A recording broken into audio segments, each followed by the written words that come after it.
What's the meaning of cirrostratus?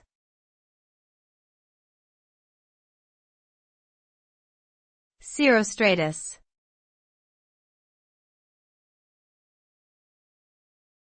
Cirrostratus.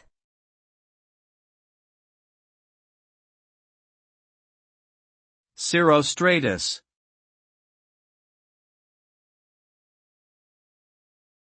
Cirrostratus.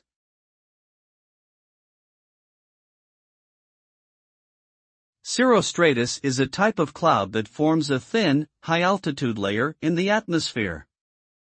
These clouds are composed of ice crystals and often cover the entire sky, producing a uniform white or gray appearance.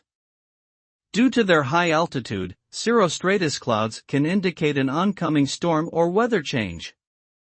They also have the ability to create halos around the sun or moon, making them a beautiful sight to behold. Overall, cirrostratus clouds are an important part of the Earth's atmosphere and can provide valuable information about weather patterns.